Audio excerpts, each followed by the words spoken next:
ভালোবাসার মানুষটা যখন আপনার কাছ থেকে দূরে চলে যাবে, আপনাদের মনের মধ্যে একটা মিস আন্ডারস্ট্যান্ডিং তৈরি হবে, তখন আপনি যাই করতে যাবেন তার কাছে খারাপ হবেন, আর সে তখনই আপনাকে ব্লক করবে। ঠিক আছে বস, এটা হচ্ছে প্রথম 15 দিন হয়, এটাকে ব্লক পিরিয়ড বলে। প্রথম 15 দিনে যেই আপনি ব্লক হলেন, তারপর আপনি 1 মাস কি চিন্তা ভাবনা করলেন এই ডেঞ্জার টাইমটাতে, সেটার ওপর ম্যাটার করছে আপনি আপনার ভালোবাসার মানুষকে ফিরে পাবেন কি পাবেন না। সবসময় যার কথা মনে পড়ে সেই হলো প্রাক্তন।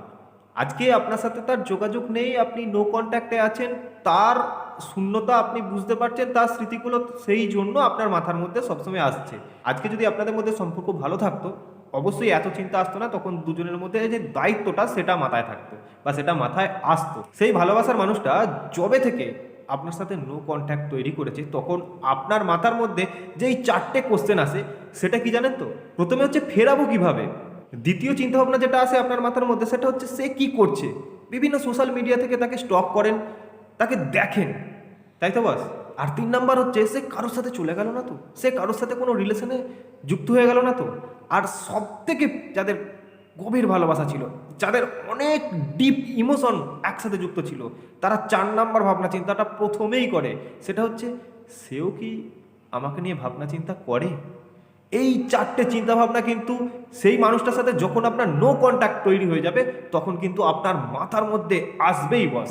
এই কোশ্চেনগুলো কতদিন ধরে আপনি ভাবছেন সেটার উপর ডিপেন্ড করে আপনি কত তাড়াতাড়ি আপনার ভালোবাসার মানুষকে ফিরে পাবেন, বা আপনি আপনার ভালোবাসার মানুষকে আদৌ ফিরে পাবেন তো, সেই কনফিডেন্সটা কিন্তু আপনার মনের মধ্যে চলে আসবে।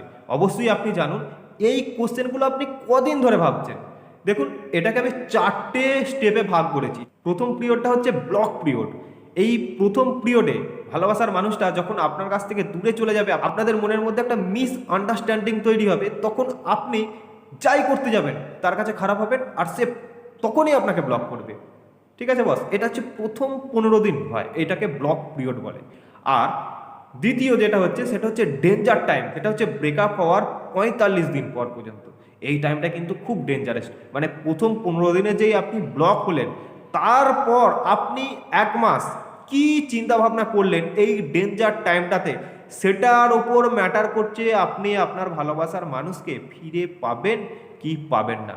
এর পরেও যেই দুটো স্টেপ, সেটা যেন আপনার মধ্যে না আসে, তার আগেই অবশ্যই আপনি আপনার প্রবলেমটাকে সলিউশন করার চেষ্টা করুন। এই ডেঞ্জার টাইমটাতে যদি আপনি দেখেন এই ভিডিওটা, অবশ্যই নিজেকে পরিবর্তন করার চেষ্টা করুন বস, কিচ্ছু করতে হবে না বস।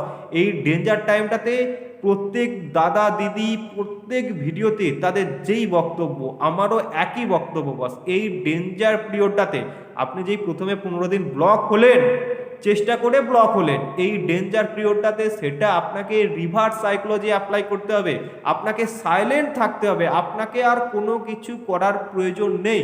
আপনি আপনার নিজের গুরুত্বটা, আপনার নিজের অনুপস্থিতিটা তাকে বোঝানোর চেষ্টা করুন, তার মাথার মধ্যে ঢোকানোর চেষ্টা করুন। এটা তাকে ফোন করে তাকে তাকে বলে বোঝাবো এরকম করে কিন্তু হবে না। আপনার শূন্যতাটা আপনি তাকে বোঝান, এইটা হচ্ছে সব থেকে বাস্তব জিনিস।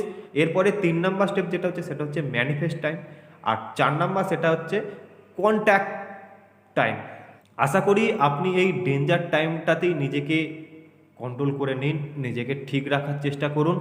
এর পরবর্তী স্টেপগুলো যেন আপনাকে অ্যাপ্লাই না করতে হয়, এবং এই পরবর্তী সিচুয়েশানটা যেন না হয়, ব্রেকআপ হওয়ার 45 দিনের মধ্যেই আপনি আপনার ভালোবাসার মানুষটাকে ফিরে পান।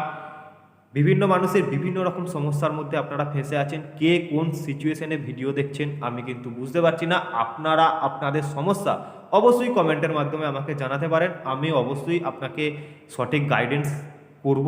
এবং এই সিচুয়েশানে আপনি যেই স্টেপেই আছেন বা যেই পর্যায়েতেই থাকুন না কেন, নিজেকে রিল্যাক্স ফিল করুন, নিজেকে রিল্যাক্স ফিল করুন, নিজের সোলটাকে একদম পবিত্র সোলে পরিণত করুন।